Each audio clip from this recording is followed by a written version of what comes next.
Hi everyone, क्या हाल चाल आप सब लोगों के। स्वागत है आपका अपने यूट्यूब चैनल पर। आपको पता ही है उसका नाम क्या है, प्रीत कनाडा।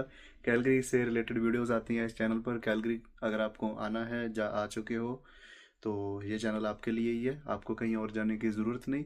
तो बड़े लोग ना मेरे से पूछते हैं भी भाई, हमें कनाडा वर्थ इट नहीं लग रहा भी। बड़े लोग क्या, ऑलमोस्ट 90% जो लोग हैं कनाडा में वो परेशान है। जिससे आप मर्जी पूछ लो, बहुत कम लोग होंगे जो कनाडा में खुश होंगे। आप जिसको भी मिलोगे वो बोलेगा मैं तो वापस चला जाऊंगा।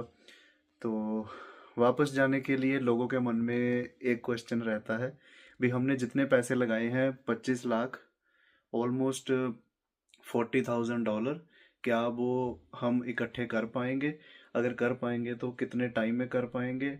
और क्या कर भी सकते हैं या नहीं, है ना। अगर आपका वापस जाने का मन कर रहा है, वैसे तो आपको नहीं जाना चाहिए, अगर फिर भी कर रहा है तो एटलीस्ट आपने जितने पैसे खर्च करे हैं उतने तो आपके पास होने चाहिए ना, तभी वापस जाने का फ़ायदा है। वरना फिर तो आपने लॉस ही करवाया अपना कनाडा आके। आपने 25 लाख लगाया और वापस जा रहे हो 10 लाख के साथ, या फिर 2 लाख के साथ, या कुछ भी नहीं, तो वो तो बहुत बड़ा लॉस होगा और बेवकूफ़ी होगी। तो $40,000 इकट्ठे करने में कितना टाइम लगता है और आप कमा भी सकते हो या नहीं, इसके बारे में बात करते हैं। पहले तो मैं आपको सीधी बात बता दूं भी, ये डिपेंड करता है बंदे टू बंदे पर। अब एक बंदा है राजू, ठीक है, वो $15 कमा रहा है। एक बंदा है शाम, लगा लो, वो $20 कमा रहा है पर आवर के। तो जो राजू है वो थोड़ा 1-2 साल लेट पैसे इकट्ठे कर पाएगा, 20-25 लाख। और जो शाम है, जो $20 पर आवर बना रहा है, वो शायद 1-2 साल पहले इकट्ठे कर ले। अब ये डिपेंड करता है, दूसरी चीज जो है, आप खर्चा कितना करते हो। अब मान लो राजू चाहे $15 कमा रहा है 1 घंटे के, पर वो अपने जो एक्सपेंस हैं, जो खर्चे हैं, बहुत लिमिटेड कर रहा है। और जो शाम है, उसको लग रहा है कि वो $20 कमा रहा है 1 घंटे के, तो उसके पास बहुत पैसा है और वो बिल्कुल सेविंग नहीं कर रहा। उसने गाड़ी ले रखी है बढ़िया सी, और उसमें गेड़ियाँ लगाता है, घूमता है, और पैसे सेव नहीं करता। अगर करता है तो बहुत कम करता है। तो इस केस में क्या होगा, जो राजू होगा $15 वाला, वो जल्दी पैसे सेव कर लेगा, ठीक है। तो हम लगा के चलते हैं नॉर्मल एक एवरेज पर्सन। अगर आप $15 पे मिनिमम वेज पे काम करते हो, टिम हॉर्टन, सबवे या मॉल में या कहीं पर भी, ठीक है, तो आपको कितना टाइम लगेगा? तो इसका सीधा सीधा आंसर है 4 से 5 साल। 4 से 5 साल आपको लग जाएंगे 25 लाख कमा इकट्ठा करते करते। वो क्यों लगेंगे मैं आपको बताता हूँ। क्योंकि पहले तो आपकी 2 साल की फीस निकलेगी। जब आप नए नए स्टूडेंट आओगे ना कनाडा में, तो आप 2 सेमेस्टर की फ़ीस तो दे के आओगे इंडिया से। आपको यहाँ पे आके 2 सेमेस्टर की फ़ीस निकालनी है। 2 सेमेस्टर की फ़ीस ऑलमोस्ट $20,000 है आजकल, ठीक है। तो पहले 2 साल तो आपके वो 20,000 इकट्ठा करते ही निकल जाएंगे। और आपको पहले 4-5 महीने हो सकता है काम भी ना मिले, तो आपकी जीआईसी भी खर्च होगी।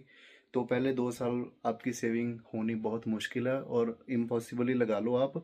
अगर आप कर लेते हो पहले 2 साल में तो आप ग्रेट हो, वरना पहले 2 साल तो आपके फीस निकालने में पैसे चले जाते हैं।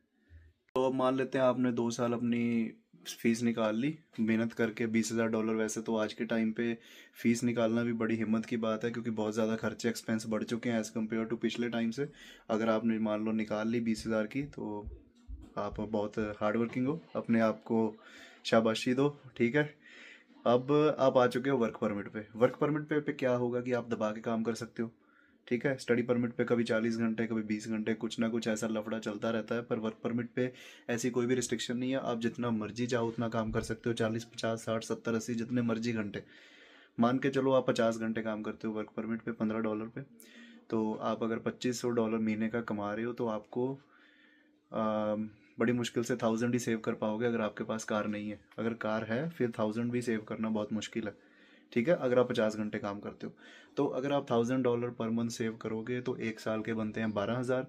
अगर थोड़े और मेहनत कर लिया आपने, 12 से 15,000 लगा लो, ठीक है। तो 2 साल में कितना हुआ? $30,000 सेव हुआ ना। 2 साल में 30,000 हुआ। उसके बाद 1 साल और लगा लो 10,000 जोड़ने में, फिर जाके आपका 40,000 होगा। तो आपको 3 साल वर्क परमिट के पूरे लगाने पड़ेंगे 40,000 जोड़ने के लिए। अगर आप 3 साल गाड़ी नहीं लेते हो, अगर गाड़ी लेते भी हो तो बिल्कुल सस्ती वाली लेते हो, जिसकी जो एवरेज बहुत अच्छी देती है, और आप उस पर काम भी करते हो part time, skip the dishes, Uber eat से फूड डिलीवरी करते हो, और उससे भी पैसे जनरेट कर रहे हो।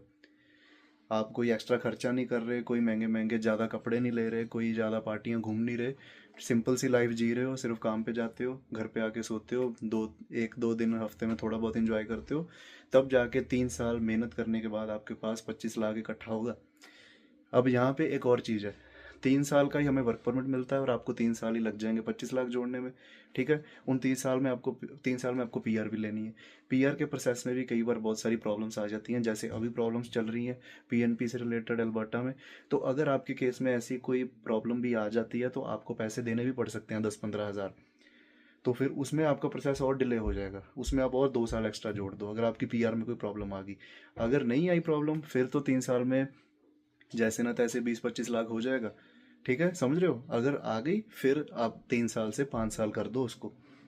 पहले 2 साल स्टडी में फीस निकालने में, उसके बाद अगले 3 से 4 साल 20-25 लाख इकट्ठा करने में। तो ऑलमोस्ट 5 से 6 साल लग जाते हैं जितना आपने पैसा इंडिया में लगाया है उसको ही इकट्ठा करने में। कोई प्रॉफिट नहीं, जितना आपने खर्चा किया था ना उसको ही जोड़ने में 5 से 6 साल। कई लोग अब बोलेंगे भी हमने तो 2 साल में ही हमारा सारा लोन उतार दिया, पैसे इकट्ठे कर दिए। तो भाई आपने काम भी फिर 16-16 घंटे कराया, आपने नींद भी 2-2 3-3 घंटे की ली है ना। ठीक है, तो आपकी फ़ीस भी कम होगी, क्या पता आप पुराने आए होंगे। अगर आज के टाइम की बात कर रहा हूँ मैं, जब एक बेडरूम का कॉस्ट है 700 से 800। ठीक है, तो आज के टाइम पे इतने पैसे इकट्ठे करना इतने जल्दी ईजी नहीं है। तो आप ये भूल भूल जाओ भी, आप जल्दी से जल्दी पैसे इकट्ठे करके इंडिया वापस चले जाओगे, ऐसा कोई सीन नहीं है।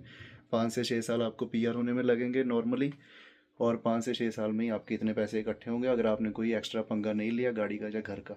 ठीक है जी, तो आई होप आपको पता लग गया होगा भी कनाडा में कितने मुश्किल हैं पैसे इकट्ठे करने। इतना भी आसान नहीं है जैसे इंडिया में लोगों को लगता है भी यहाँ पे तो पेड़ों में पैसे लगे हैं अभी आराम से बन जाते हैं। बिल्कुल ऐसी कोई बात नहीं है। 5 से 6 साल आपको पेशेंस के साथ धीरे धीरे स्टेप बाय स्टेप चलना पड़ता है, फिर जाके थोड़े पैसे जमा होते हैं। अगर उसमें आप एक बार इंडिया जा आते हो तो इंडिया अगर आप चले गए तो आपके 5 से 10 हज़ार डॉलर निकल जाएंगे। ठीक है, तो आपने जितनी सेविंग करी होगी वो चली जाएगी। तो इतना एक्सपेंसिव है आज के टाइम पे पैसा कमाना और जोड़ना। ओके जी, सो ऐसे ही मेहनत करते रहो, कोई बात नहीं, धीरे धीरे 5 साल 6 साल 10 साल में ज़रूर सक्सेसफुल हो जाओगे। कनाडा ने बहुत कुछ दिया है मेरे को तो स्पेशली। अब कल मैं टीवी लेके आया हूँ। ठीक है, फिर मैंने फ़ोन भी लिया है, अब गाड़ी भी ले लूँगा जल्दी। सो आपको भी ज़रूर सक्सेस मिलेगी, ऐसे धीरे धीरे मेहनत करते रहो। बाकी love you all, take care.